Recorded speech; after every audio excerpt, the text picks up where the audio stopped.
your chats just at the moment, but we will focus on that very soon. Tonight I promise to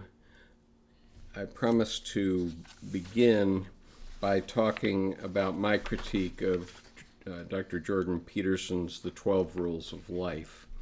And in order to do that, I'm going to share with you my critique so that you can come back and refer to it later on. So basically, the first thing I want to say is that I have the highest respect for Dr. Peterson and the difficulties that he's faced with the authorities over the past couple of years. It has not been an easy road, and anytime anyone has their career challenged, it's a big issue. And he's weathered it well, and it seems he's holding himself together financially, which I highly credit. And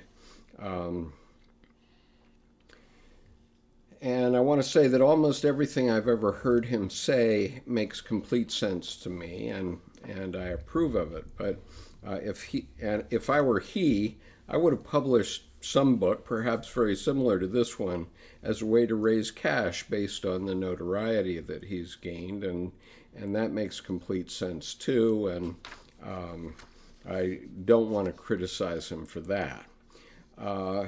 But part of what he seems to be doing is trying to suggest that, hold on a second, we have another member here. Hello? Yeah, hi. Hey, am I here, or do you know? I don't know, but John's going to come to the door. Are you, where are you? Well, according to GPS, long story, I'm just right out in front of you, wherever you are. This is where it brought me. Okay, well, I don't know where this is, but it's the building right next to the tennis court, and we're in the entrance that's closest to the guard shack. Well, I can't see anything around me. I'll tell you what, it's been a hard time getting over here. Well, would it help if John steps out the door and looks for you? Okay. I'll 'Cause get out of my car and look around. Okay. Worst comes to worst. Okay. All right. I'll ask John to step out the door and see if he can see you. Okay? Okay. All right. Sorry, folks. We're in a new location tonight, and one of our members is having difficulty finding us. And so we'll have to get that together first. Let's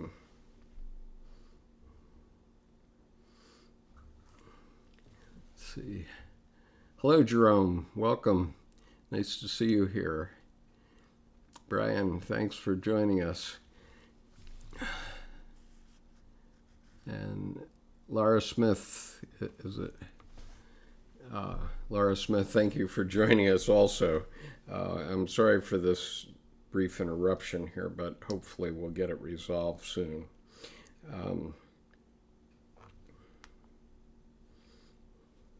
Okay. So let me just go on with the possibility of another brief interruption. So it seemed to me that part of what Dr. Peterson was doing was some sort of apologia that says that men are not patriarchs because look what men have done for women. And he gives the examples of the invention of sanitary napkins and the pill. Wow, so that makes patriarchal behavior okay, really? I'm not so sure that that's a solution. And so what I found about the book is that it is very heavily permeated by the dark side of life as he's found it in his psychotherapist consulting room over the last 20 years. It's like piling up all the things that could possibly go wrong in your life, although 95% of it will never relate to you. Life has beauty in it too, and that seems to be missing in Dr. Peterson's book. Now, honestly, 40 years ago, I gave up the practice of law because I really liked going to law school and going through the logos of learning to be a lawyer. And I actually practiced for 5 years. But then what I found out, what I started to practice law, is that I was always dealing with other people's hardships. And I really didn't like that at all. I wasn't having a good life out of that. And, I can imagine for a psychotherapist who might take 6 or 7 or 8 hours of psychotherapy a day, it must be very difficult. It must be a very difficult profession. And you're always dealing with very difficult problems. And so, in some sense, I understand the instinct to want to get some of that off your chest. But I think piling it on a best-selling audience is a little bit questionable in my mind. Now, when I read this book, I first read it on the audiobook version, which is read by Dr. Peterson himself. And that is a colossal mistake, I think, because what I felt like I was having was a 15-hour severe talking to by an irate father. And he was nearly yelling at me throughout the audiobook. And I found that very troubling. And by analogy, there was an event that occurred in the U.S. Congress early in the Trump administration where Karl Rove went down to talk to the Republican caucus in Congress. And afterward, one of the U.S. congressmen, Republican congressman, said, "I haven't been talked to like that since my father did it when I was 18, and I didn't listen to him then either." And that's kind of the way my reaction was with Dr. Peterson's talking to. I think the print edition may come across a little bit more benign, but it seems to me Dr. Peterson should have gotten another actor to read his book a little bit more evenly, because he tends to be extremely strident in tone and presentation, and that's definitely a minus from my point of view. Let's see, move this up. Let's see. Okay, so I beg your pardon? His phone number. His phone number? Okay, hold on a second.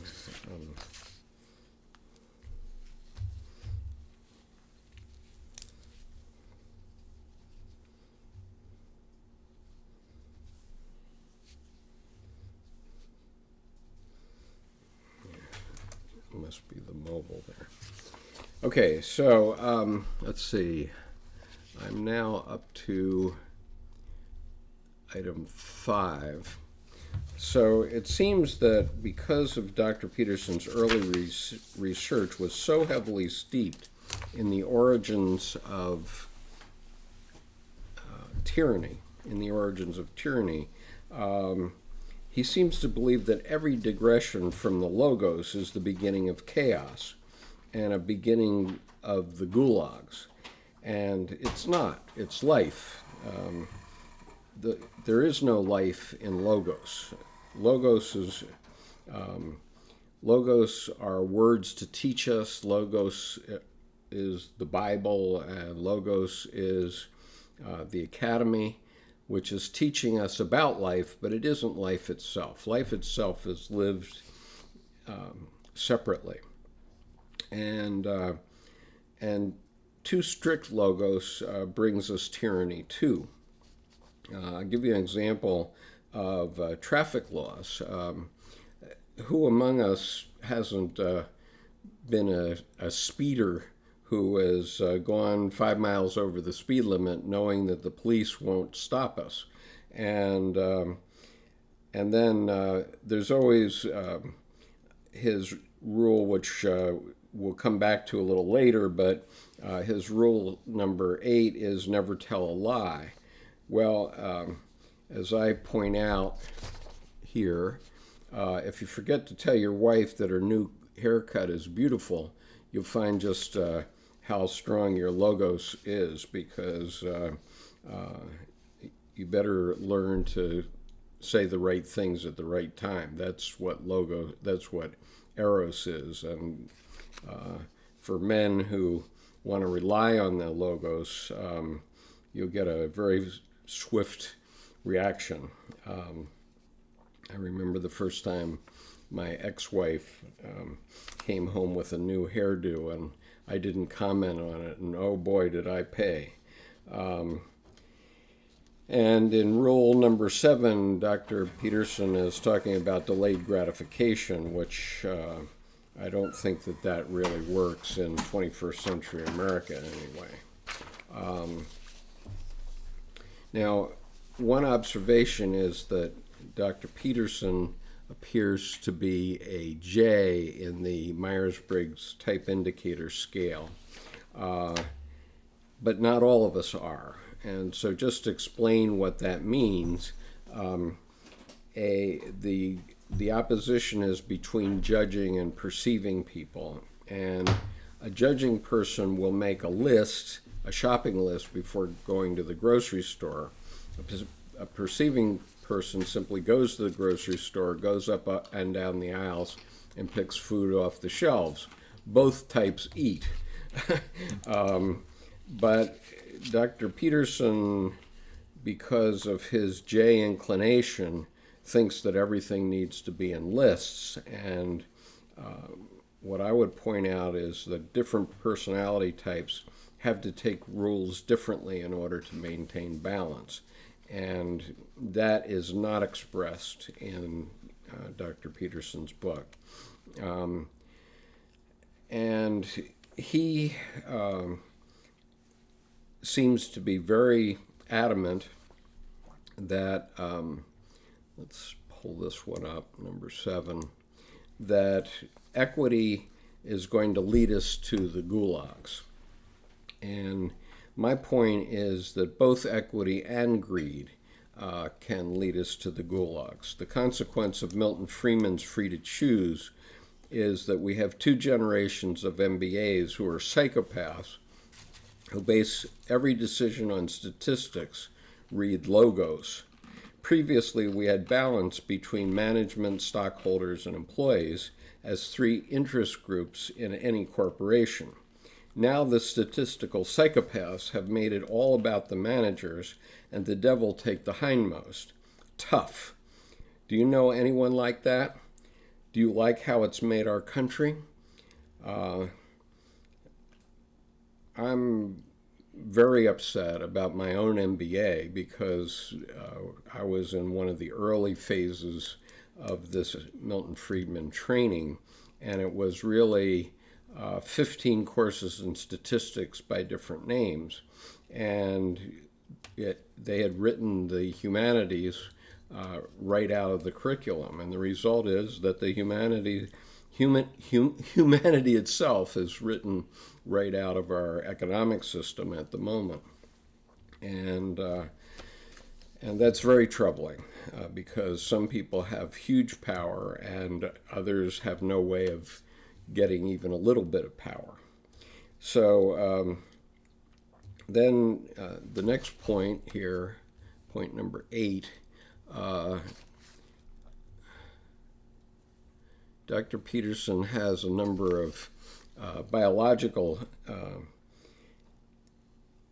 analogies which are just laughable. He uses the mating habits of lobsters to justify why women should subsume themselves to their husbands, ignoring 350 million years of evolution, not to mention the evolution within human civilization itself, suggesting that modern Western women will succumb to such logic makes me feel that Dr. Peterson is like the consultant who knows 150 ways to make love but doesn't know any girls.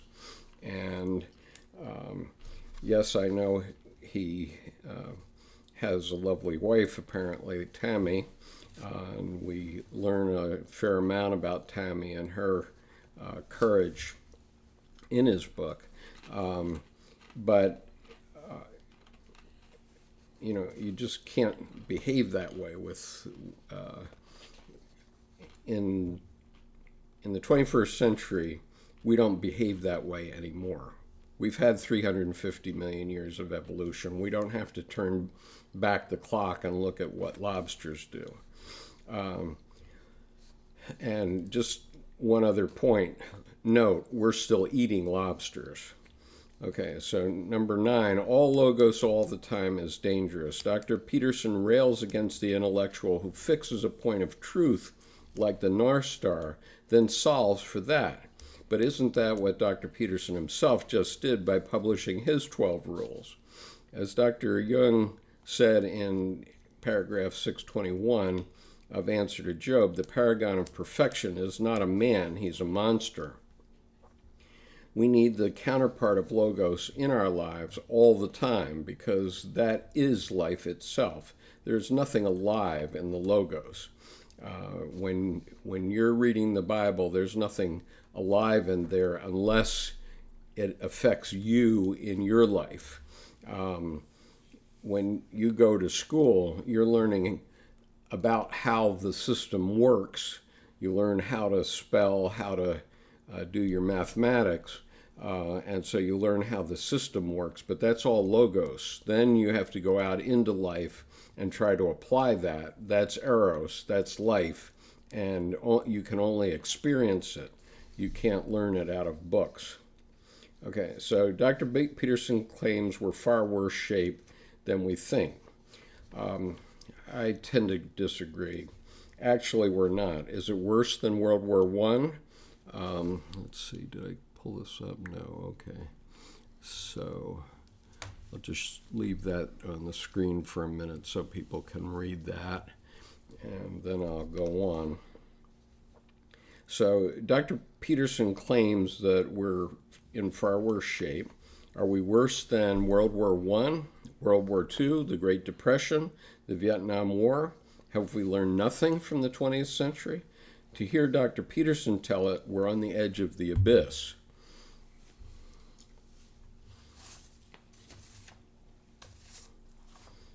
And, well, yes, we are, and we always have been, but it is not because we allowed life into our lives. We need to get a life. And 21st century guys are going to need to learn to speak with 21st century girls in much different ways than our ancestors did. Times have changed, bucko. Okay, so that's my rather critical rule or review of Dr. Peterson's book. Oops. I'll just put that back up for a minute. But so let me just give you the actual rules of life as he presented them in his book. And I can get rid of this. All right, so the 12 rules of life. And we might stop at the end of this reading of the 12 rules. I'm obviously not giving his color on these 12 rules. And on the surface, they seem rather benign for the most part. Okay, rule number 1, stand up straight with your shoulders back. Well, okay, I mean, all of our parents taught us to do that, men and women alike. And, you know, that's sensible enough. But all of these things have their dark side. Number 2, treat yourself like someone you are responsible for helping. Well, that's fair enough. And rule number 3, make friends with people who want the best for you. Rule number 4, compare yourself to who you were yesterday, not to who someone else is today. Rule number 5, do not let your children do anything that makes you dislike them. Well, okay, that makes good sense, basically, because if you dislike your children, you might disown them, or you might throw them out the door or something. So it's obviously a good idea to keep them under control. Children are wild animals, and as parents, it's our job to train them. Rule 6, set your house in perfect order before you criticize the world. Now, the ones in red I intend to come back to in a few minutes, but I wanted to get through the 12 rules first. Number 7, let's see. Okay, number 7, pursue what is meaningful, not what is expedient. Rule 8, tell the truth or at least don't lie. Sounds sensible enough, but. Rule number 9, assume that the person you are listening to might know something you don't. I don't know how those extra letters got in there, but I'm going to take them out right now, which I happen to be able to do on the fly. Okay, rule 10, be precise in your speech. Very good. You know, we need to be able to communicate with others in our societies. And number 11, do not bother children when they are skateboarding. Okay, that's a rule that Dr. Peterson keeps emphasizing in various speeches, and I'm going to come back to that one. And number 12, the final one, pet a cat when you encounter one in the street. And what I would observe is that this rule seems to be mostly about appreciating life as you have it, because it's almost entirely about the troubles that Dr. Peterson and his daughter faced for health reasons. And it's in some ways a very sorrowful story, and he's learned how to appreciate his children and his circumstances, and that's wonderful. But it's not really about petting a cat. It's about appreciating life as we get it, because, as we all know, there are plenty of sorrowful things in life. And I think Dr. Peterson wanted all of us to know that he's had his share, and so have we all, in fairness. So anyway, let me see if I can go back to these, and let's see what comments we have that we might be able to. John, could you just pull the monitor this way, because it's too far away from me. I can't read the words on the chat. Thank you. Okay, wonderful. Okay. All right, so let me go back toward the beginning and see what comments we have. And John, you can turn the monitor so you can read it better, because it's not going to change the image. Let's see.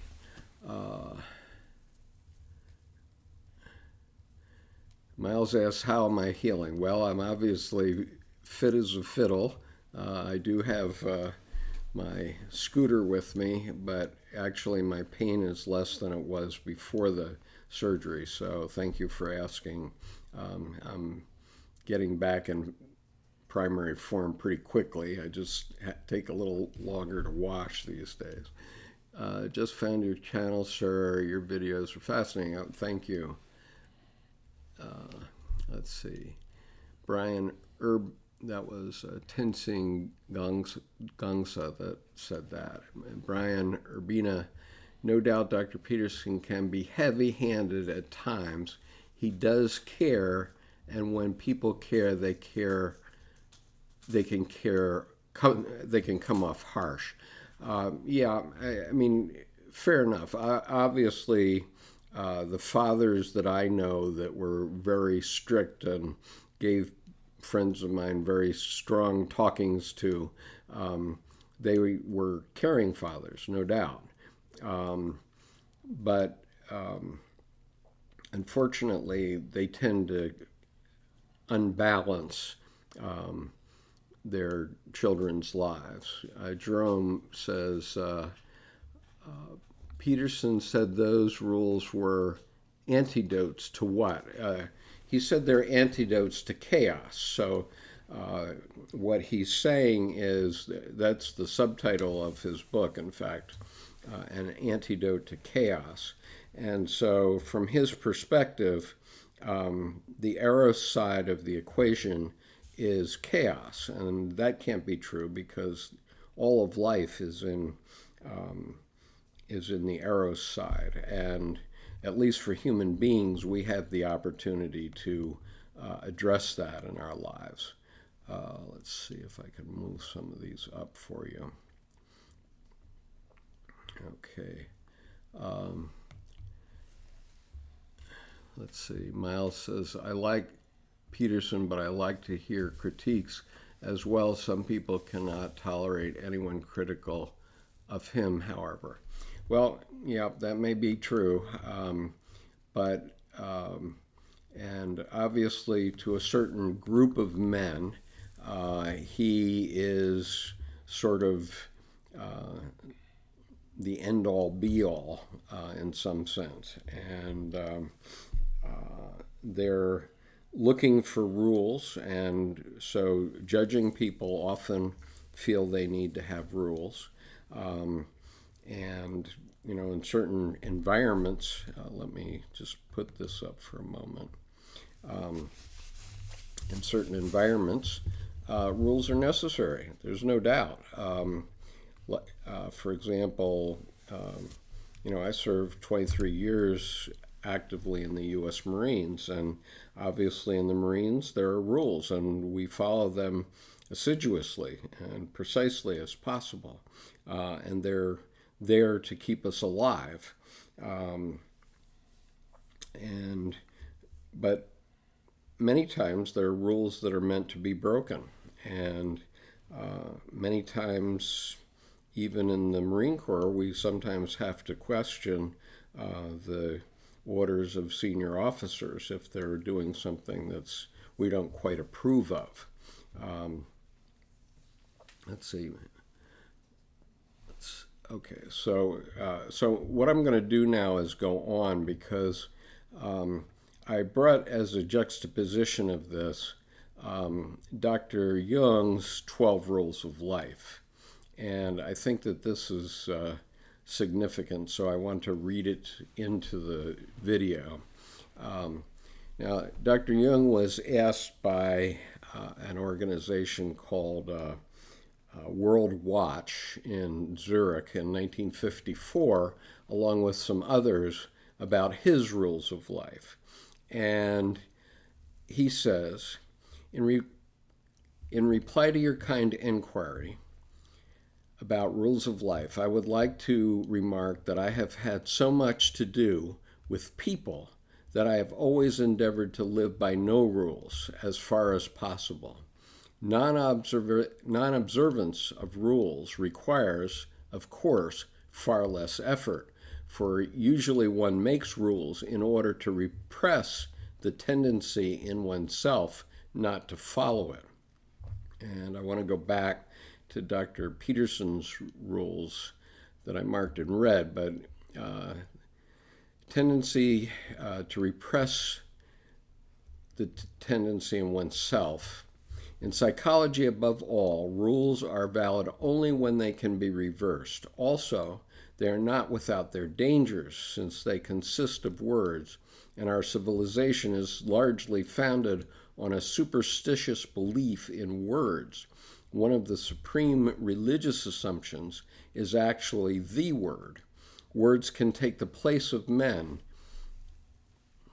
Let's move this up. Words can take the place of men. Where did I go now? Sorry. And things. This has its advantage, but it is also a menace. One can then spare oneself the trouble of thinking for oneself or making any effort to one's own advantage or disadvantage and that of one's fellows. I have, for instance, a tendency to make a principle of doing what I want to do or should do as soon as possible. This can be very unwise and even stupid. The same applies to practically all adages and rules of life. Take, for example, the saying, "Whatever it be, act prudently and consider the end." But in this way, however praiseworthy the principle is, you can let a vitally important decision of the moment slip through your fingers. The rules can cope. No rules can cope with the paradoxes of life. Moral law, like natural law, represents only one aspect of reality. It does not prevent one from following certain regular habits unconsciously, habits which one does not notice oneself, but can only discover by making careful inquiries among one's fellows. But people seldom enjoy having what they don't know about themselves pointed out to them by others, and so they prefer to lay down rules which are the exact opposite of what they are doing in reality. So, Dr. Jung, who is in effect a mentor of Dr. Peterson. Dr. Peterson often refers to Dr. Jung's work in his lectures, and very credibly, I think. But Dr. Jung didn't believe in rules, or at least not rules like Jordan Peterson was talking about.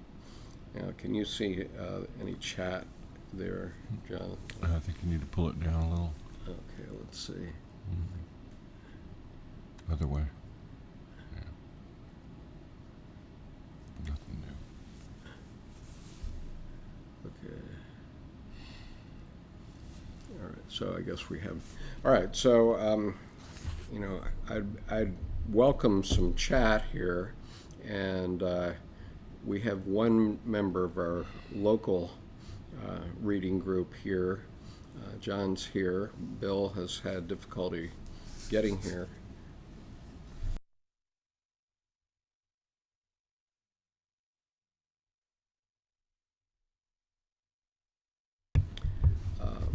So let me change this microphone so that we can hear. Actually, this might work pretty well for the two of us. So if you're having difficulty hearing John and me, please let me know. Do you want it on Omni? Well, I actually have it on interview since the two of us are talking. Let me put this other thing on the screen here. So, John, what are your thoughts about these rules and anything that I've said so far? These rules are the first I've seen of them, and they strike me as rather superficial compared to things like what the Stoics wrote about life, how to live. So I'm looking at things a little deeper than he's presented. Now, maybe in his book he goes into a lot more depth, but it appears to me these are very simplistic. This is the table of contents of his book. So there's. Oh, okay. So there's. So he's got some lessons behind these. There's lots of lessons, but those lessons are sort of a cataloging, in my view. They're cataloging of the dark things that he experienced in his consulting room over the past 20 years. And so they're intended to they're very dark side observations to scare you into not behaving the way whatever was happening in his consulting room Well, I think this happened. is one of the hazards of immersing yourself in Jung in the dark aspects and the shadow aspects, as opposed to what you call the eros or uh, the lighter aspects of human nature. And so I've found in my own experience that I need to counterbalance that shadow work, because the shadow work is heavy duty. Yeah. Well, Yeah. certainly the shadow work is very heavy duty. And um, I simply found this book very dour. It's like, you know, nothing's good in life. Everything is suffering and so on. And yes, everything is suffering, but um, then we also can find a lot of good things to experience in life. And those things you have to get out and experience in life. And hearing all the logos about why it's bad to do this or that, well, maybe it isn't. And I in my lifetime I had one divorce, which I'm not proud about, and I in some ways regret, and but it was um, I was unable to get my wife and I to change in the way we interacted with one another, and Dr. Peterson has offered some uh, good advice about how to interact with a spouse when you disagree with them. But in general, our education system in North America does not address that at all, and it leaves everybody at the tender mercies of chance. And for me, the biggest loss from losing that marriage was that I wasn't with my daughters during their growing up years. In later years, um, since they've been out of college for sure, I've never noticed a difference in my interactions with them from what I would have expected if I had been with them. But I did miss the fun of being with them during their growing up, uh, for the most part. One of them was only 5 years old when I separated from their mother. One was 12.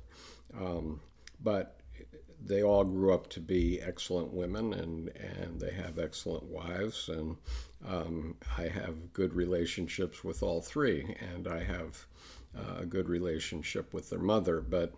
Um, but I think that our education system certainly failed us at that time, and um, and so that's something we need to think about. Now, one of the things I want to observe here, since Dr. Jung was talking about rules being the things that are the very things that you want to repress, um, and and so we can look at some of Dr. Peterson's rules in that way. For example, rule number 6: set your house in perfect order, and before you criticize the world.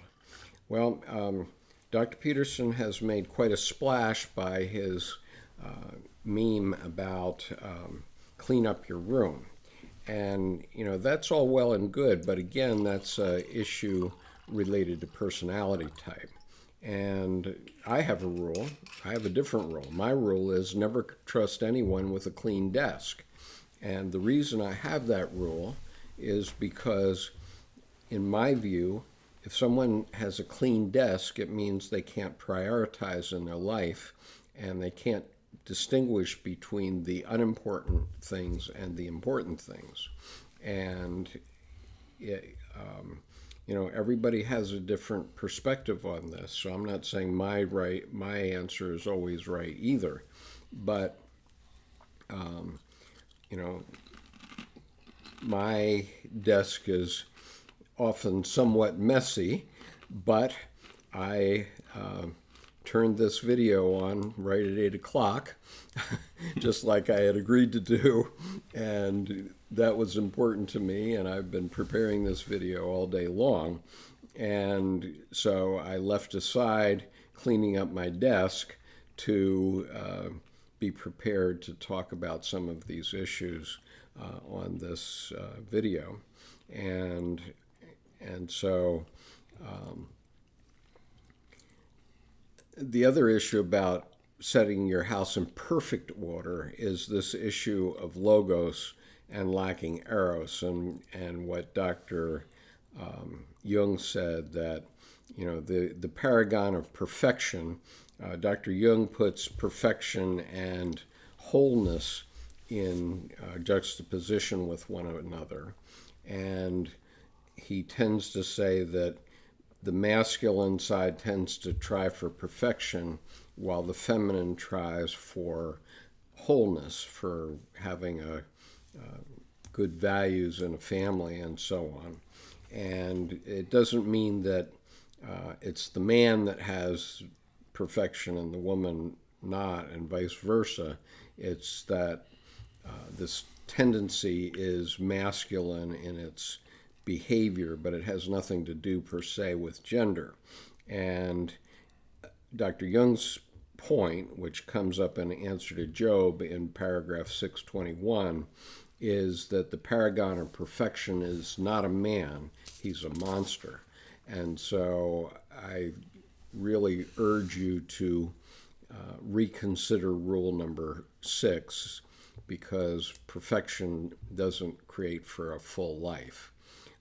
In rule number 7, pursue what is meaningful, not what is expedient. Well, that's all well and good, and I certainly preach meaning in your life in many of the videos that I've created. But this rule seems to suggest that you're going to put off gratification, and I don't think that putting off gratification is a strong point of North Americans in the 21st century, and so this rule might be one that's recognized in the breach more. And then rule number 8, tell the truth or at least don't lie. I talked earlier about the experience of the first time my ex-wife came home with a fancy hairdo and I didn't make a comment on it. I learned very quickly about the eros side of marriage, and so men out there, no matter what else you do, once you're married, if your wife gets a haircut, please comment on it, and comment on it fairly, whether or not you like it. Honestly, you're going to be a lot happier if you. And I might add, make sure you notice it in the first place. And make sure you notice it in the first place. So the logos idea of never lying doesn't quite make it. I mean, it obviously we've had in our political world lots of lies that get through the system over the last couple of years, and that is a problem in society. But there is a balance, and so the ideal of this rule is the logos don't lie, but the reality is on the eros side, and that is that maybe you better lie from time to time if you want peace in the household. Okay, go ahead, John. I can't see where you're pointing. Some comments. Miles says, that's interesting. I don't believe in the laws of the 10 Commandments either. This is provocative, but it is because Jesus Christ supersedes all the laws except 2. Well, and certainly many of the laws of the Ten Commandments we violate left, right, and center. Certainly the American government does, and we still have child sacrifice. The child sacrifice is no longer in the form of taking a child up on the top of a temple and slicing off their skin, but instead we certainly don't hesitate to kill and maim men and women in combat. And in many cases, those combats are unnecessary, and in my view at least, and very costly. The fact that we wasted 58,000 lives in the 1960s and 70s on the Vietnam War is just atrocious. And the attitudes that we still see in our political environment today with the gun lobby and the various school shootings we're having, there has to be a balance, and it's at the moment that is seriously out of balance. And it isn't to say that we're going to go confiscate guns. Obviously, that would be impossible, and everybody knows that. I don't know how many guns we have in the United States, between 350 and 600 million, or different numbers I've heard, but nobody's going to go out and collect those guns, and by and large, those guns sit in people's houses and are almost never touched.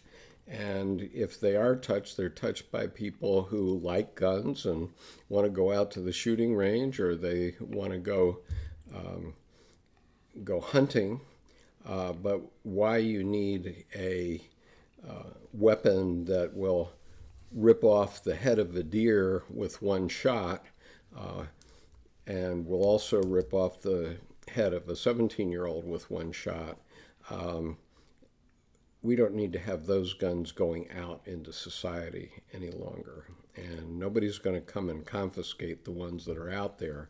But it seems that the people that are conducting these shootings tend to be people who have had a mental health problem, and they tend to be young and without experience and without prospects, and then they go out and buy a gun, and nobody monitors that and whether that makes sense. And so we do have to have a serious discussion on these issues. Let's see. The problems with rules is they often falter in the face of strain. I like the Taoist approach of having no mind, no desire, no judgment. Brian, I think that that's well and good, and as a matter of fact, I practice Tibetan Buddhism in a sort of casual way. I mainly practice it as a way of helping me understand what Dr. Jung was saying, because he pointed out that his work is essentially parallel to Tibetan Buddhism, and in many ways. And so the Buddhists sat up in their caves for 1,000 years, and they invented a technology of the psyche. And what they did was they found their way to the other end of the psychological spectrum, which is the self. But in my view, and I've had a fair amount of experience in the Far East and with various Asian cultures, in my view, they made very passive people. And the result of that is that you have the Chinese dominating Tibet these days, and the Tibetans have no way to fight back. Largely they accept their lot because they think that they'll have another chance in the next life, but it's a pretty atrocious situation, and so there needs to be a balance to let people keep their homes and so on. So I do have some reservations about. I mean, I like Taoism in many ways, and Dr. Jung got a lot of his insights from Taoism, including all of his work on alchemy, came together from his experience with the Taoist text of the Golden Flower, The Secret of the Golden Flower, which he wrote an introduction to in 1930 for Richard Wilhelm.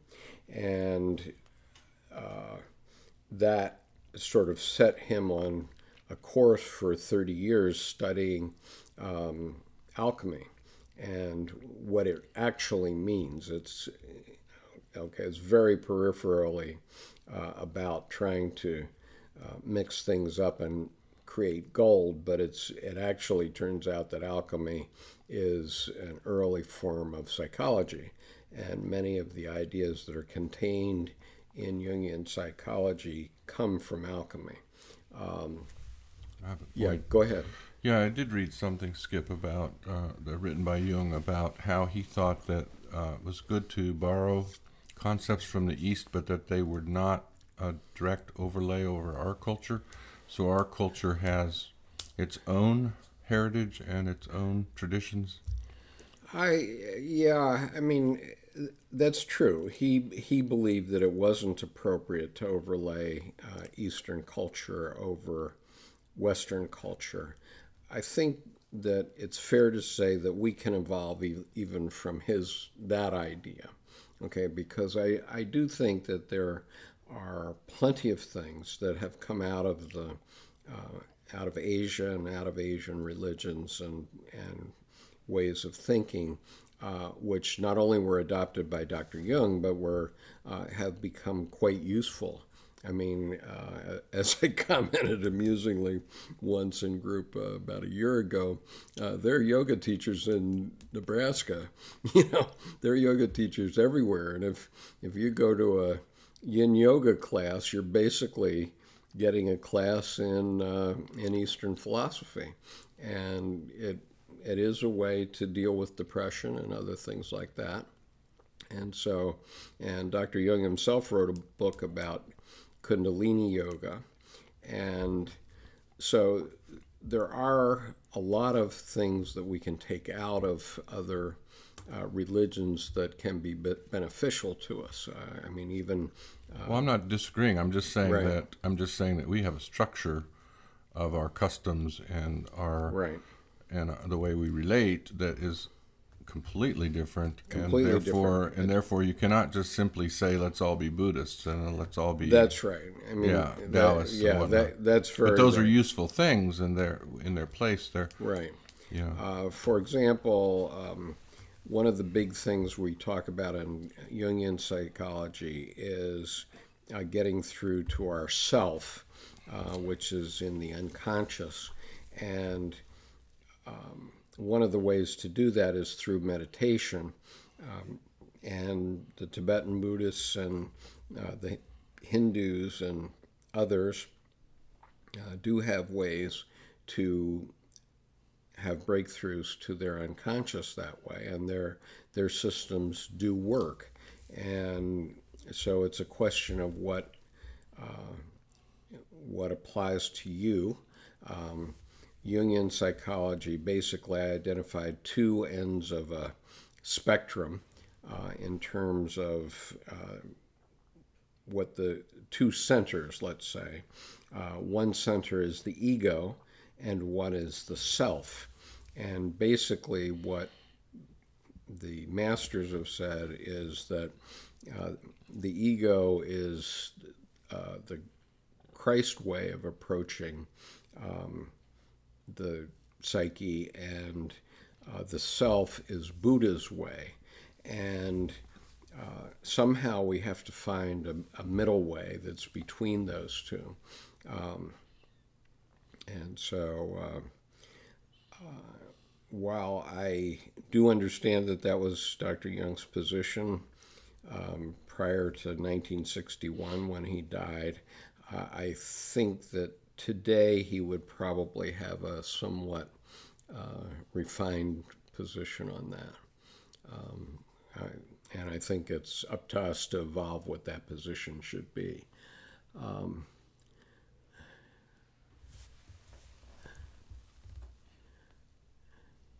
Okay, so Miles says, it's not easy to express depth of my beliefs here, but to me, the word is love.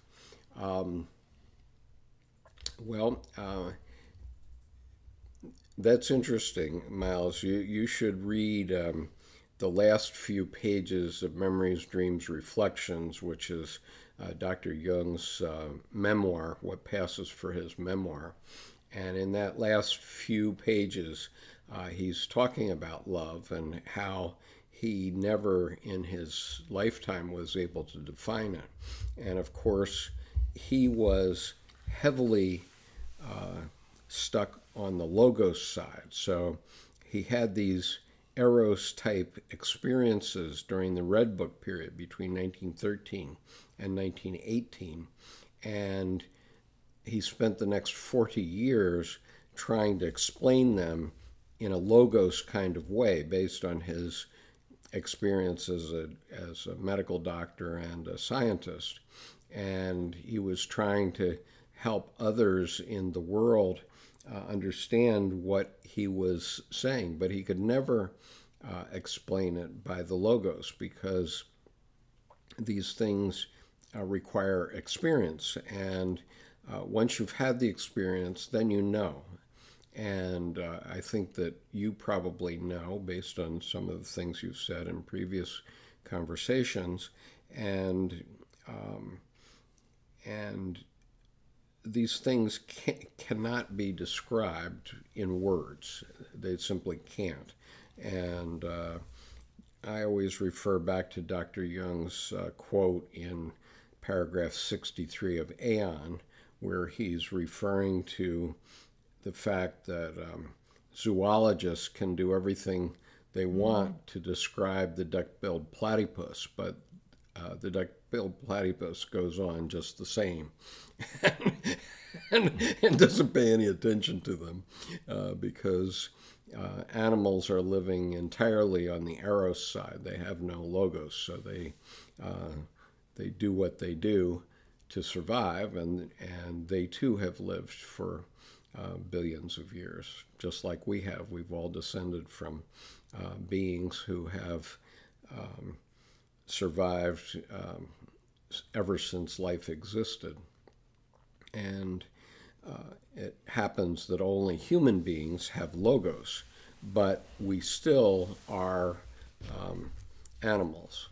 And this brings up my favorite Jungian quote, which I have to see if I can find it on this desktop now.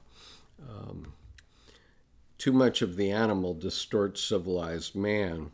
Too much civilization makes sick animals. And so the point is that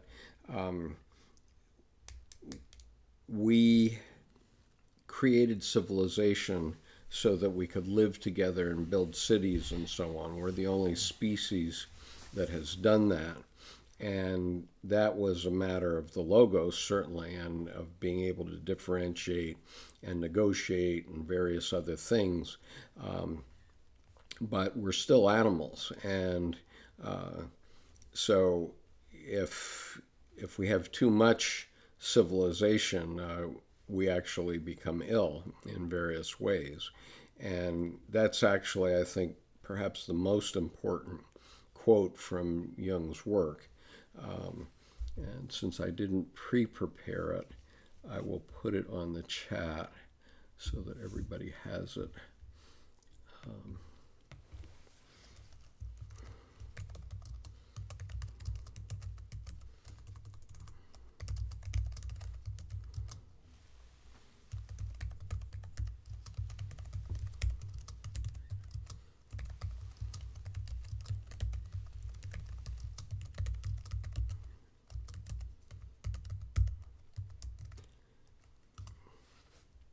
Okay, so I think that quote is very important.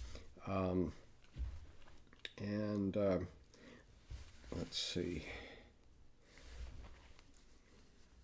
One of the other things that I wanted to address here was who Eros, where or what Eros is, and that comes from these ideas of wisdom. I'm going to do this very quickly because I've also promised John some time here.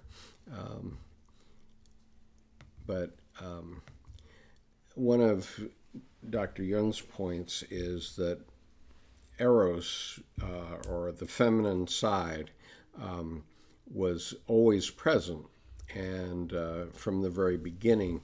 And this is actually covered in the book of Proverbs. And so I'll just read it to you in Proverbs 8:12-36 of the New American Bible.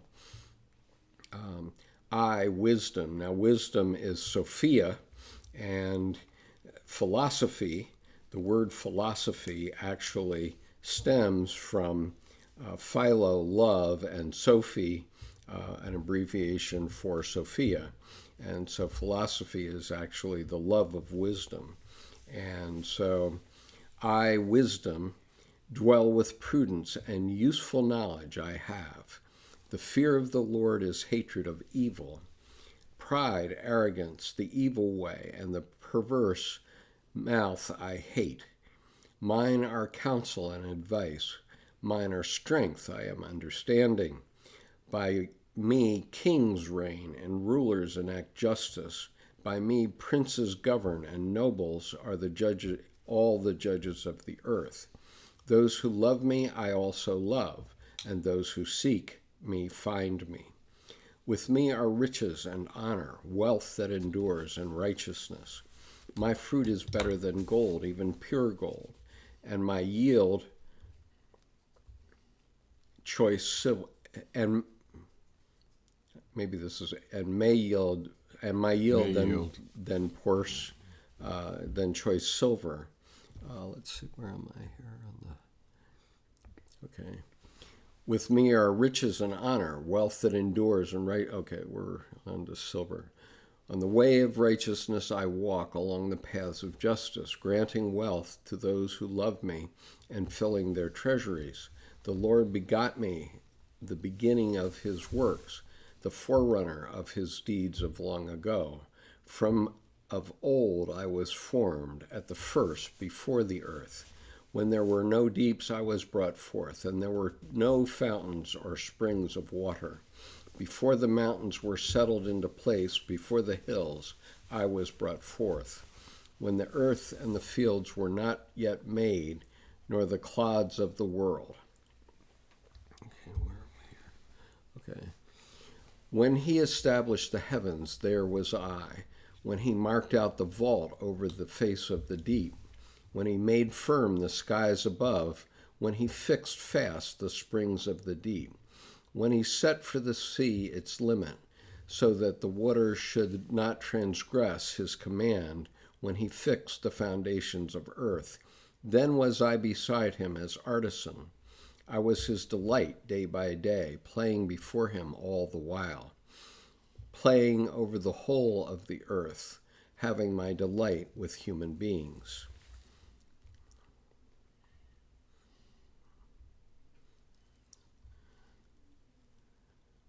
Now, children, listen to me. Happy are they who keep my ways. Listen to instruction and grow wise. Do not reject it. Happy the one who listens to me, attending daily to my gates, keeping watch at my doorposts. For whoever finds me finds life, and wins favor from the Lord. But those who pass me by do violence to themselves. All who hate me love death. And so that's one sort of profound provision of the Bible. There's another provision which appears in the Apocrypha. Let's see. Why is that not coming up? Yeah, okay. So very quickly, Wisdom teaches the rewards of wisdom. Wisdom teaches her children and admonishes all who can understand her. Those who love her love life. Those who seek her out win the Lord's favor. Those who hold her fast will attain glory, and they shall abide in the blessing of the Lord. Those who serve her serve the Holy One. Those who love her the Lord loves. Whoever obeys me will judge nations. Whoever listens to me will dwell in my inmost chambers. If they remain faithful, they will possess me. Their descendants, too, will inherit me. I will walk with them in disguise, and at first I will test them with rituals. Fear and dread will bring upon them, and I will discipline them with my constraints. Unfortunately, this is not coming all the way up in this, but let me read the rest. When their hearts are fully with me, then I will set them again on the straight path and reveal my secrets to them. But if they turn away from me, I will abandon them and deliver them over to the robbers. And in another version of the Bible, she turns them over to their fate. Okay, so that's basically all for that. What my point in bringing that is simply that Sophia or wisdom or eros, or however you want to put it, is a balancing part of the psyche, and we all need to pay attention to that. It cannot be all logos all the time, as Dr. Peterson's book suggests. Okay, so Dan Bale says, I recall in your video about Jung, Alcoholics Anonymous, you said Jung claimed there to be 3, I think, ways to individuation, and AA is basically one of them. Would Eastern philosophy be another? If I said 3, I personally don't think there are 3. I think that everyone has to find their way, and that's difficult. But certainly going through the Eastern philosophy route may be a route. It may be more difficult. I think what John was saying is that, we are naturally inclined toward Christianity as our way toward individuation. And so it may be a more difficult way. But I know many people who have followed that way, including my wife. So Jerome says, I agree with John, even though you may benefit from Eastern practices, we all have to come back and resolve our DNA heritage cultural issues. And, basically I agree with that, Jerome. And Dan says, also, what would be the other ways Jung outlined? I'm sorry, Dan, I do not have that. He may be referring to the Edinger quote, where Edinger said there are 3 ways to deal with the crisis in meaning. The first is physical or psychological death, suicide or cynicism. The second was an established religion where the questions aren't allowed really to come up. Right. The questions of meaning aren't really allowed to come up. Right. And the third is the individuation process, which I think would incorporate Eastern practices to some extent. Right. Where you delve into the unconscious. Right. And so we have to find our way into the unconscious. And I think, in fairness, Dr. Jung never finally found a way for everyone. He found his way. And he was very emphatic in his writing that his way was not your way. And so, and I've even read that from the Red Book recently and put it up in one of the videos. So, but I do want to give John an opportunity, because John has done some work on Marion Woodman and her work.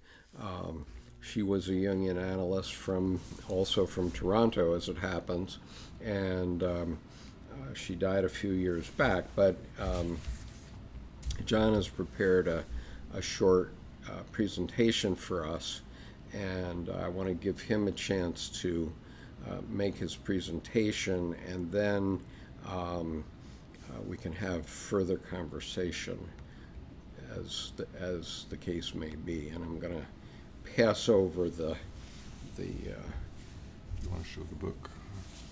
okay, so, well, let's see. To show the book, I need this. Okay. Oh, no. Just leave it. It's got to be on the flat table. Okay, so let's see if I go to transition.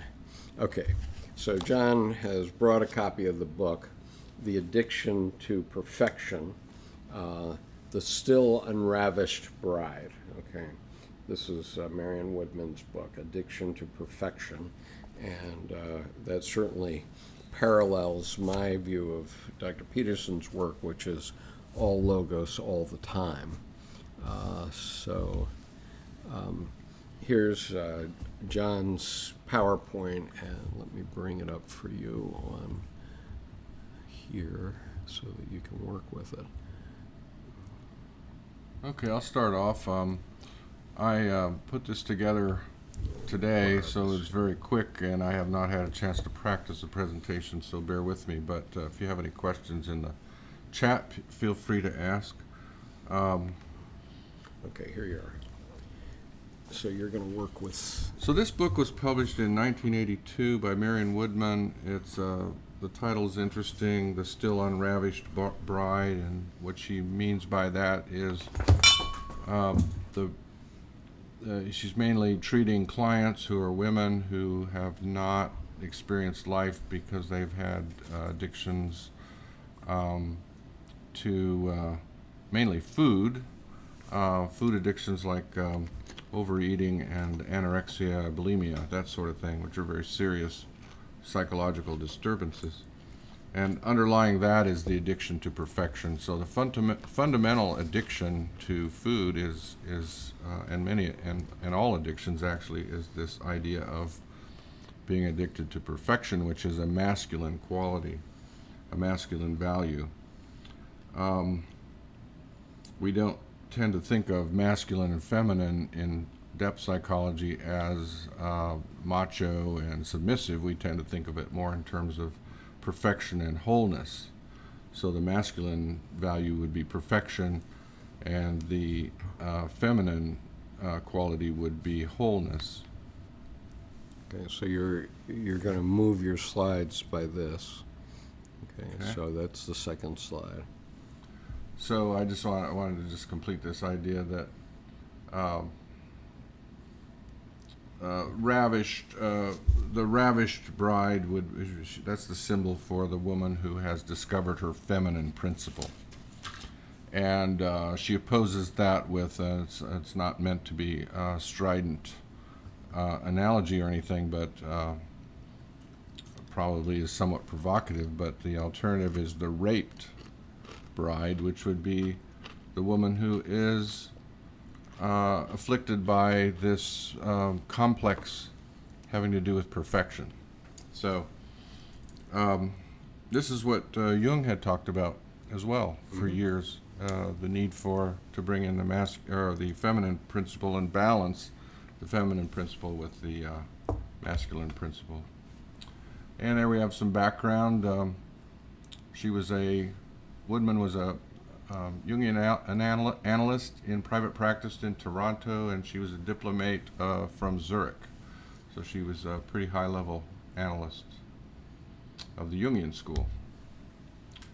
The theme of the book is the same as what Jung had talked about. Repression of the feminine principle is responsible for many of the psychological woes in both men and women. So we're talking about not just women and the women patients that Marion Woodman had, but also this is a problem for men as well, that men need to understand that they need to balance the masculine principle with the feminine principle within their own psyches. Right, and in Jungian psychology, whenever we're talking about masculine and feminine, we're not talking about gender per se. We are talking about the way Dr. Jung would discuss specific ways things counterbalance one another in the psyche.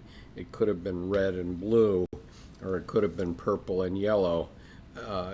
But for his time and his place, he chose masculine and feminine because it related to the people that he was actually coming in contact with. And so, of course, he's saying that people who are physically women by gender often have a predominance of these feminine characteristics and men the opposite. But it doesn't mean that we don't have feminine characteristics within all men and masculine characteristics within all women. We actually do. And so I think what Dr. Woodman was talking about was these psychological constructs, not specific gender issues per se. Right. You could think of it as energy, the yin-yang energy as well. Right. This is a better understood concept to some Right. people. The history is that, the way she described it, patriarchal values overemphasize and traditionally have overemphasized the masculine principle, and we'll discuss what that is in a minute, which severely represses the feminine values and has caused the feminine principle to react and thrust itself into the collective consciousness. So there's a reaction in terms of an exposure of the negative animus, which is the negative masculine within the Right, and it's female gender generally. I mean, it emerged at some times in history, for example, Jeanne d'Arc, women like that, but it really started to emerge in the West with Susan B. Anthony and the Katie Stanton and the women at Seneca Falls, New York, who started the push for the women's vote in the 1860s or so. And Susan B. Anthony once commented that when she was being feted, people were cheering her near the end of her life. And she said, usually, and people were throwing roses onto the stage, and she said it used to be that people were throwing bricks.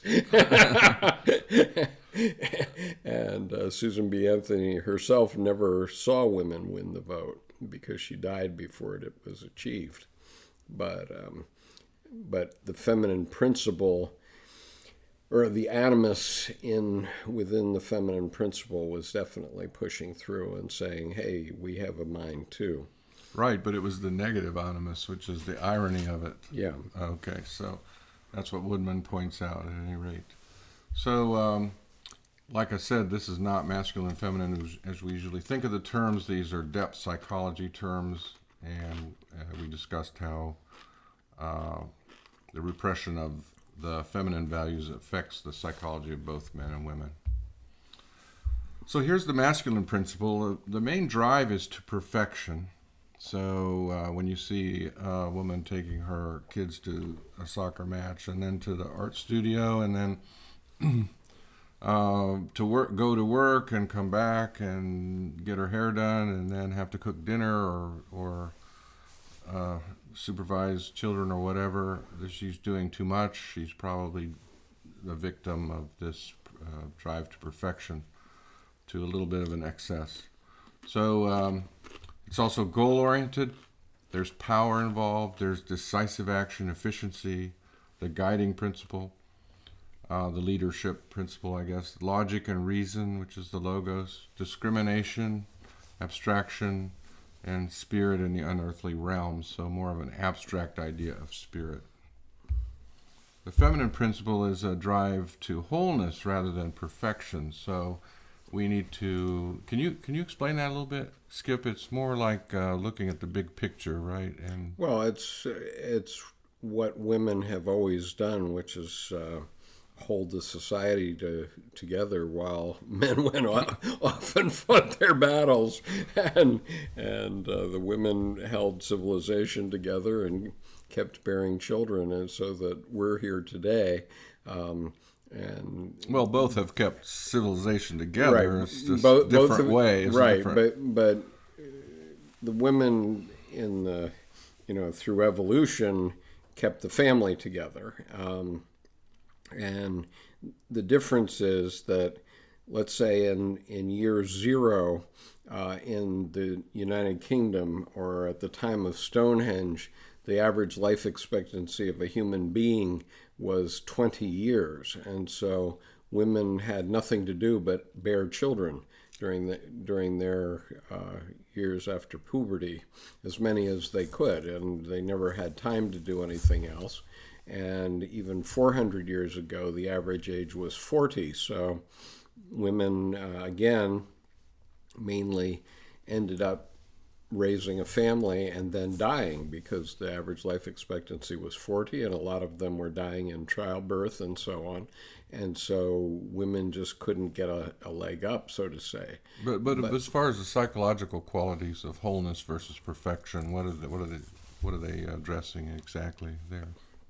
Relatedness, well, just the things that you have.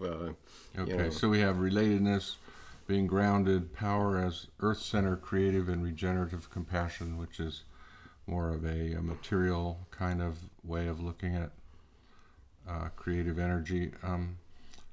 Spirit, which is concrete spirit, realistic and material, as opposed to the abstract.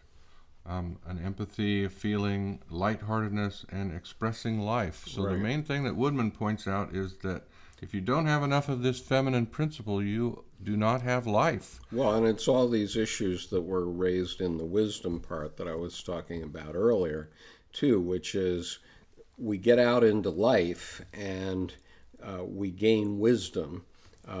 Everything might seem simple, and when you're 20 years old in the Marine Corps, everything's very simple.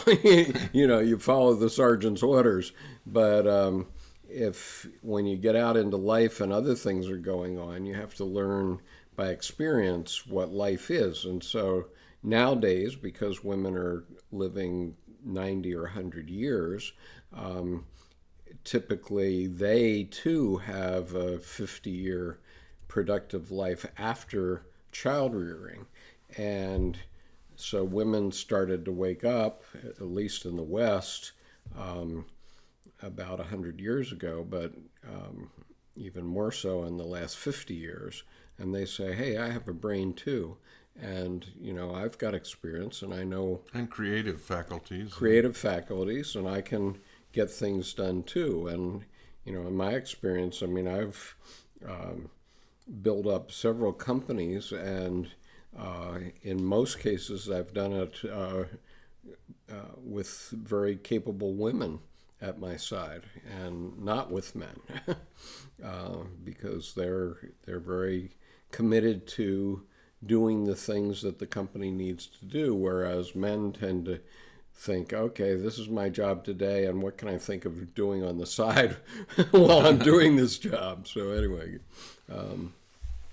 Okay, so to continue, Woodman is saying Western culture is unhealthily skewed toward the masculine principle of perfection. Perfection ultimately is sterile, and it will collapse because once you reach perfection, the only way there then after that is downward. And she says that the balance of the masculine and feminine principles within the self is necessary, and she uses a sailing analogy. And I'm going to read that to you briefly here from page 14 of the book.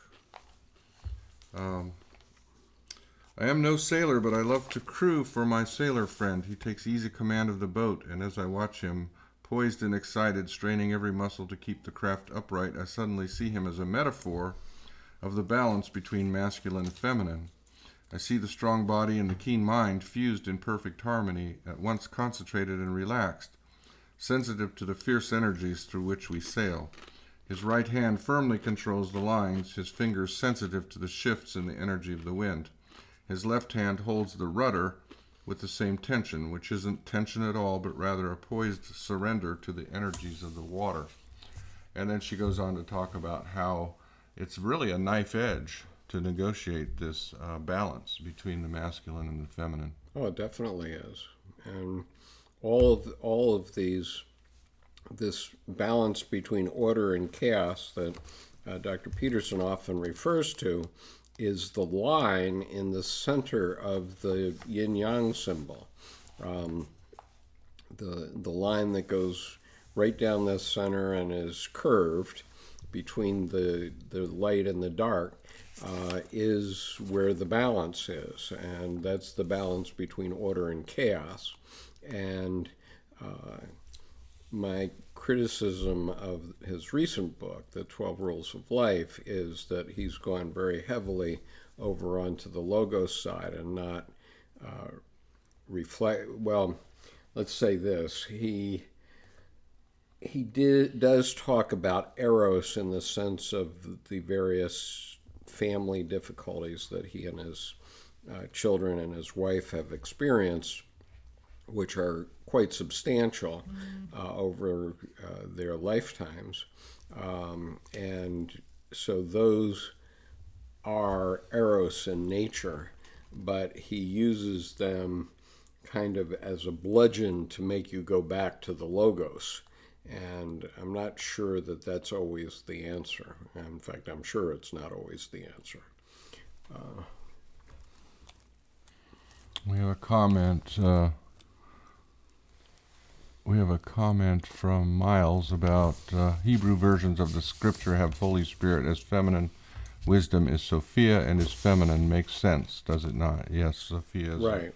Well, a symbol of wisdom. Right, and that's exactly what I read earlier in this video, in this session. I want to briefly cover the masculine and feminine principles that Woodman delineates on page 15, and that is, first of all, she says, as human creatures, not gods, we must go for the gray, the steady, solid line that makes its serpentine way only slightly to the left and right down the middle course between the opposites. And that's the differentiated ego, whether male or female, cutting a course between wind and water. Positive masculine energy is goal-oriented and has the strength of purpose to move forward toward that goal. It disciplines itself to make the most of its gifts, etc., etc. Then the feminine principle, this is the positive feminine principle, which is distinguished from the negative feminine. The feminine is a vast ocean of eternal being. It was, is, and shall be. It contains the primordial animals, red in tooth and claw. It contains the potential seeds for life. It knows the laws of nature and exacts those laws with ruthless justice. It lives in the eternal now. It has its own rhythms, slower than those of the masculine, meandering, moving in a spiral motion, seemingly turning back on itself, but inevitably attracted to the light. It finds what is meaningful to it and plays. It may work very hard, but its attitude is always one of play because it loves life. That's a very important, interesting observation. Say that last sentence again. It finds what is meaningful to it and plays. It may work very hard, but its attitude is always one of play because it loves life. So Miles, pay attention to that, because that's what you're saying. You had to go to dinner. Wisdom called, and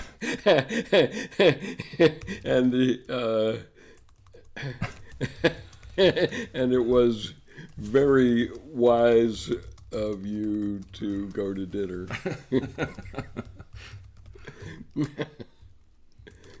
Okay, so continuing, it loves, and if that love is penetrated by the positive masculine, its energies are released to flow into life with a constant flow of new hope, new faith, new dimensions of love. But the spiritual feminine is always grounded in the natural instincts, so that no matter how spiritualized it becomes, it is always on the side of life. In this, it is different from the over-spiritualized masculine in man or woman, which tends to seduce us into the sleep that ends the heartache that flesh is heir to. So some beautiful writing there. Right.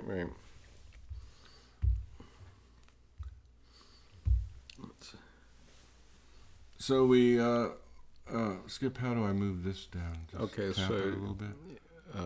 yeah, is that Okay. is that the next one? Got it. Animus? Yeah. Okay, so just to review, the anima and the animus were Jungian concepts. The animus, this is from James Hollis, the animus confers worth, legitimacy, capacity to do one's work in the world. But Woodman is focusing here in this book on the negative animus because that's what's causing a lot of the problem. The negative masculine, because it generates the neuroses. And Hollis describes the negative animus as undermining, ebbing energy away, devaluing, and criticizing, and that it's sadistic. So this is... Well, he's talking about the part of animus that says, oh, you're not good enough. You Right. can't make it. You're just a woman. You can't really make this. And, of course, you have to have the positive animus come back and say, go away. Well, this is difficult for some people, though. Surely it's it not. It's not in their consciousness. Right. It's repressed, and it has to do with the relationship with the mother, the real mother. Yeah. Not to take anything away from mothers, it was just the way that the masculine energy came through that generation of mothers. Yeah. So the masculine, she quotes, the masculine, when divorced from the feminine and given an autonomous power for its own sake, reduces kingship to a demonic parody of the real thing.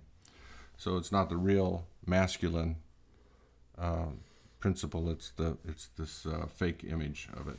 Oh, you mean like our president saying that he would certainly go into that school without even if he didn't have a weapon to save those kids? I didn't follow you don't have to comment on that. Okay. So she uses this analogy of Perseus and Medusa, which is the Greek myth, and Medusa represents the negative animus of a biological female, or it can be the negative animus of a man's anima. So this is affecting both biological genders. So in the myth, Perseus is kind of a troubleshooter. He goes around the kingdom and he solves problems. So when people are when these Greek gods are causing problems, he's the one they call in, like the Clint Eastwood, I guess. Okay.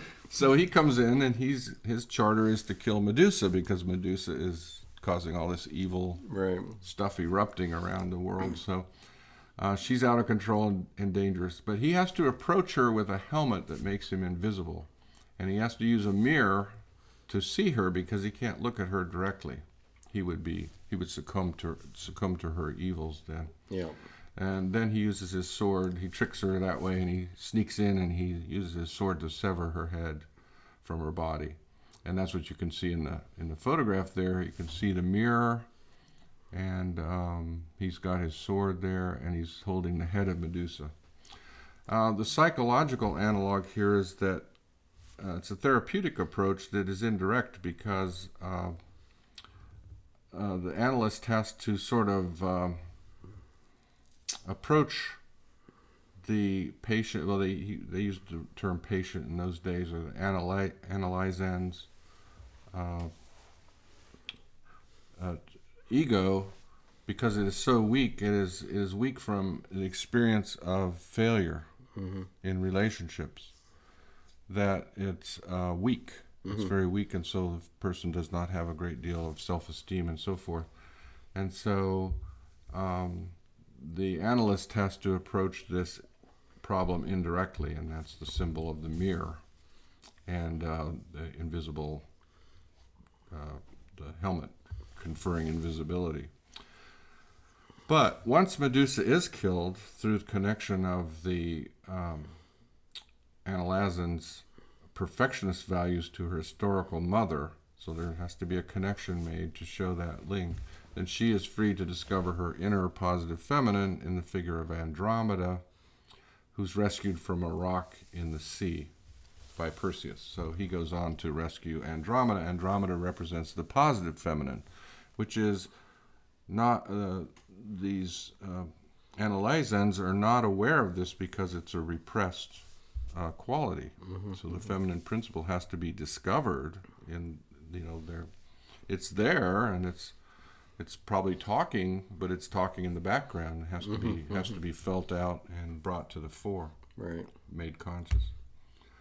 So this is a picture of pictures of Medusa with the snakes. She had snakes in her hair, 1,000 snakes apparently. And Woodman also calls the Medusa the demon lover in the book. And the goal of therapy is to release Andromeda. So that's discovering and freeing the positive feminine, which has never been experienced consciously. This is the goal of therapy for women, for her client. For her clientele. Yeah. Okay. Right. However, it can be. There's an analog for men as well. That they have to discover that feminine quality as well. If they're out of balance. Right, if they're out of balance. You look at your type A, your executive, they're hard charging perfectionists. Well, they're going to need this as well. Yeah, they're definitely out of balance. So she relates the power goddess which is power goddess would be the Medusa, to the early matrix with the mother on page 22. And she basically says the matrix, the mother matrix isn't there. So there's connection difficulty with the mother, with the real mother. Mm-hmm. And she even goes into this very interesting little dialogue about how the concept of God, so we're talking about highly abstract concepts here. The concept of God is the pleroma before God created matter in the world. So it's a pure abstraction. Mm-hmm. There's no connection with the body. There's no concept of God as having a body. So inflation results. And the stricken person then is not in touch with her body or with life. So it has with the feminine, with the biological female, it has a lot of body aspects to it. So what is her distinction between ravished and raped? Ravished would be the quality of feminine energy flowing through her to do good in the world, or to do her life's destiny in the world. Whereas raped would be this perfection, being enslaved to this perfection and being abused by it and not being able to live. Okay. I mean, that's my simplistic explanation of it. She moves on to talk about Macbeth, and there is it's a Shakespeare play, dramatizes the damaging physical and psychological effects of political ambition. Okay, it's the story is about Macbeth, who's a Scottish general who is consumed with ambition and spurred to action by his wife, murdering the king and taking the Scottish throne for himself. Then they both suffer from guilt and paranoia and are forced to commit more and more murders. So it unleashes this whole chain of evil and destruction.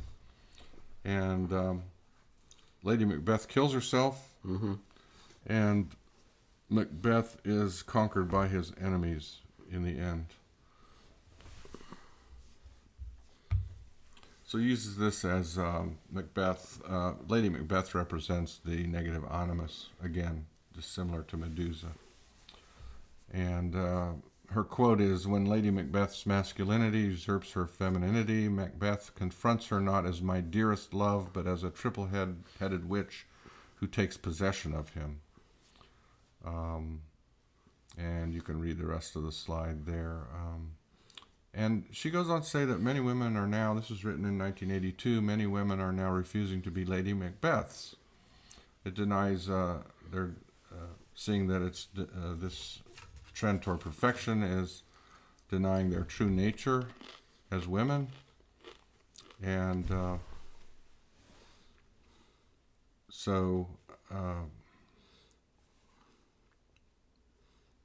there was a very intriguing discussion about what would have happened if Lady Macbeth, instead of egging on her husband to be a masculine guy and go in and kill Duncan so that they can have the throne, what if she had come up to him and said, "Well,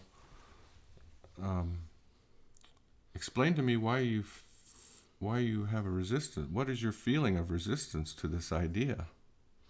So it's I'm not following you. Well, resistance to the idea of killing Duncan. He has a resistance. She's egging him on. Right. Okay, so let's assume that she has her feminine principle intact instead of like pushing him through ambition and power, because it's all about power. Right. The negative animus. Then what if she had related to him his emotions and, well, I see you don't want to do this. Right. So let's talk about that. Let's talk about your emotions. So it's more of a holding the lamp up to her husband. Mm-hmm. But then what would have happened? Still the same thing? Duncan gets killed? No, presumably she would have been able to work through, he would have recognized his true self, and he would have backed down to this insane plan. Because, I see. Okay, so, I don't know if I have it right as far as... Not the everybody dies result, right? Yeah, everybody, it's so destructive. Right. In fact, it was so destructive that backstage they called it the Scottish play instead of Macbeth, because really? They thought there was a curse if they said the word called the play Macbeth. So it had very powerful influence on the people performing Right, the play. I'm sure it did. Okay, and she makes a dramatic connection between food addictions and this drive to perfection. Mm-hmm. Because food embodies the false values that a woman's own bodies refuse to assimilate. So they protest. The bodies protest. They become edemic, bloated, allergic, or resort to vomiting the poison out. The unconscious body, and certainly the conscious body, will not tolerate the negative mother. Mm-hmm.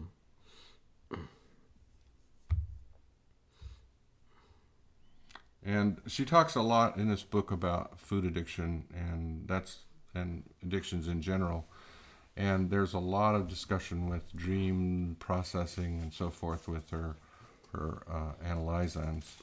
And so I'm not, I only have one slide on this, but it really does dominate the whole book, because it equates food with the physical form of the woman, and how that is the physical form of the woman is actually the integrity of the woman in terms of the feminine principle. So the ability to live through the body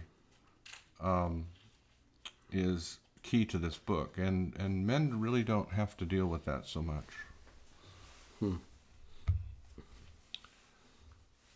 And then the creative purpose of the neuroses. So she says it is a neurosis, and it has a creative purpose. And I wanted to read you that.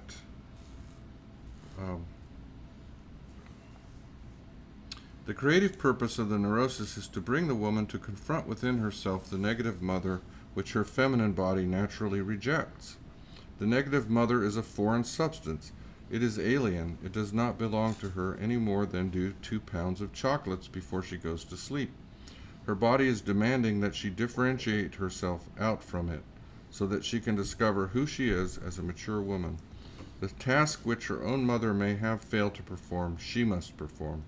That is the new consciousness, the giant leap, the healing in her own life, which she is being called upon to incorporate. So I just want to give a quick summary. Both men and women in Western society have for centuries repressed positive feminine values of wholeness and relatedness. Result is the emergence of the negative animus, and the central manifestation of this is addiction to perfection. Healing means disabling the negative animus, especially for a woman, while discovering and promoting the positive feminine. So we go back into those positive feminine qualities, values, that she must learn because they have been repressed, so they're unknown to her. Okay. The process applies to both males and females, probably a little bit less to males, but it depends on the male. And the result is the ability to creatively pursue life free of the sufferings and punishments of perfectionism, being not good enough, the addictions, inflation, coupled with depression, etc. Right. And that's the presentation. Okay, so Miles has a couple of points here. Have you heard of Christian religionists called complementarianism? It is chauvinist. Men are authoritarian patriarchs. Not surprising that many women are turned into feminists. What do you think? Well, first on that comment, Miles, I do agree that there would be a tendency toward compensation psychologically. So there's certainly a tendency to, at least unconsciously, to fight back from that. And he says, Miles says, Mormons are an example of complementarianism, I believe. Basically, the concept is women are helpers. The Iroquois, conversely, have a clan mother with authority to remove a male leader for misconduct.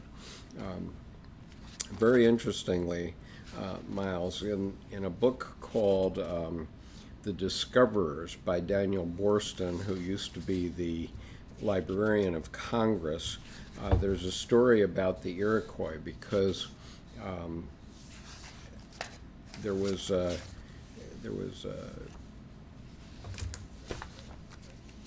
diplomat, American diplomat, who was very interested in the Iroquois nation at one point, and he believed that because language changed so fast, you could not figure out who the Iroquois were based on tracing language back. But let me transition this here. But he believed that he could find the Iroquois in the world where they came from by looking into their organizational structure of their tribes, which is based on this clan mother idea. And so he made the organizational structure of the Iroquois. This is in 1840 now, so long before photocopiers. And he sent it to diplomatic posts around the world, 200 of them. And only one came back, and it was from present-day Sri Lanka, Ceylon. And there, the Tamil tribe has the same organizational structure as the Iroquois. And so by that, he was able to discover the origin of the Iroquois in North America.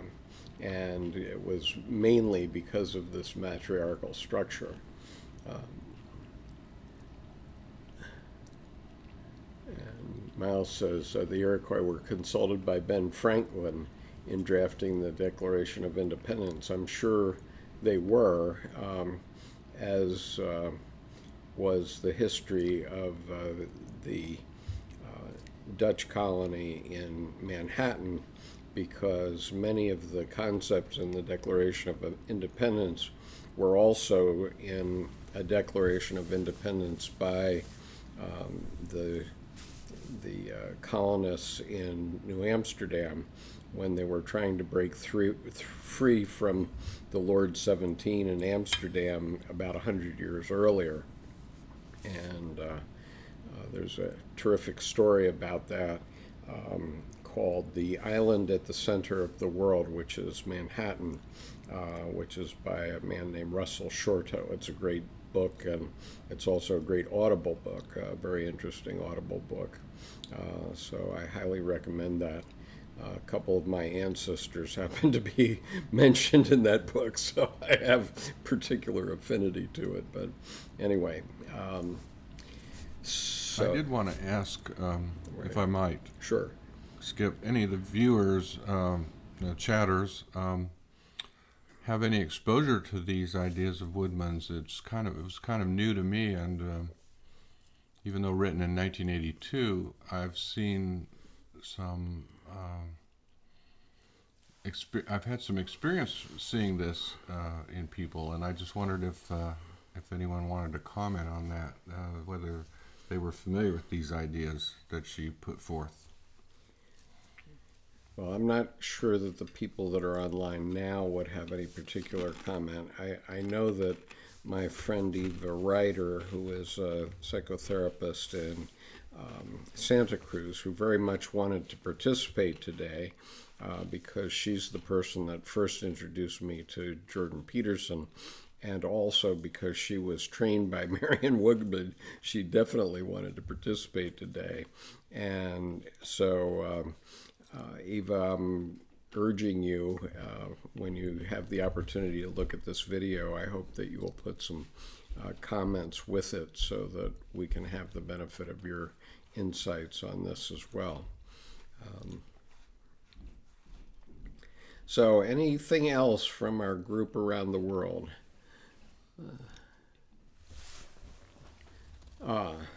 This is the first time Miles has learned of Marion Woodman. Marion Woodman is one of the leading second-generation Jungian analysts. She wrote several books, many books. They're excellent. Many of them are available on audible.com, and that's the only way I read mostly these days. So I would highly recommend those. They're right up in the James Hollis category, so they're very, very good books.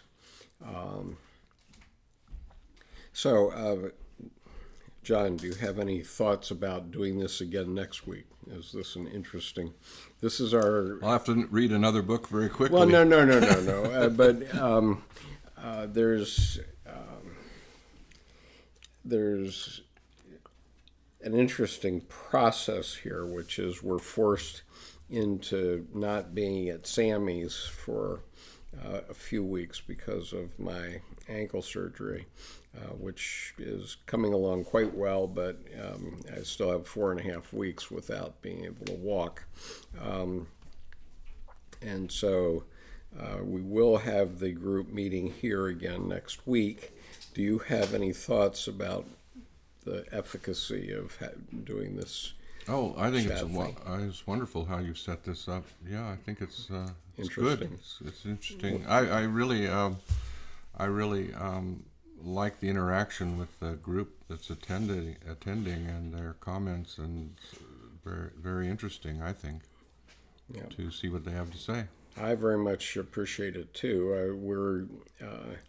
We live in a community, not John, but I live in a community. While it's the capital of the state of Maryland, it's a very small city. The city of Annapolis has less than 70,000 residents. The county area has about 600,000. And of course, we're part of the greater Washington, Baltimore, Annapolis triangle, which has, I don't know, upwards over 10 million, I think, at this point.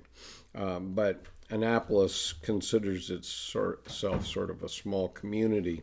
And so our reading group has varied in size from 3 to 8 active participants. And so it's good to have the new blood of others joining us from around the world. We very much appreciate that. And we'll have to consider what our next discussion will be on. We were trying to get through ION before the surgery. We never really did address it very adequately. But I wanted to achieve two things with this evening. One was Jordan Peterson has become such a phenom out there in the YouTube community that I thought there should be some counterpoint. Although I agree with him on almost everything that I've ever heard him say, I'm not very pleased with this particular book that he wrote, The 12 Rules of Life, and I'm certainly not very pleased with the way he presented it in audible format. I think, Jordan, if you're listening to this, please take this to heart, because I'm one of your supporters on Patreon, and I really think very highly of your work, but there's definitely been a dark turn of that work lately, and I'd like to see you reevaluate that. Jerome, it was great to have you with us today also. Jerome and I have been having some interesting email conversations lately, and I'm hopeful that we can have some Jungian analysts participate in the group session going forward. How we do that technologically is still an open question. It's a question that I have to address personally, but for now, I think that we will try to do another of these next week. We will probably try to go through a little bit more of ion in a more structured way than we have done in the past, so that we can really discuss the various issues, especially in the first 4 chapters. I have read the first 4 chapters of Ion into the reading group, and so you can find my readings there. You can also find my readings of Edward Edinger's commentary on Ion. And the first 4 chapters are truly critical for us to understand ourselves. After that, it starts to become somewhat controversial, because then Dr. Jung is talking about Jesus Christ as being a symbol of the self, and makes the distinction between the metaphysical God and the God image. But so that's destined to make everyone love us, but but certainly the first 4 chapters are very important to understand our own psychology, and one of the reasons that I've been doing this for so long. John, do you have anything else to say? Nothing to add, Skip. Okay, so hopefully we'll have more local participants next week. I live in a sort of a dark corner of Annapolis, and one of our members who was coming turned back because of that. But anyway, we hope to see you again soon, and for now we'll wish you well, and we'll be talking with you soon. Let's see, what can I...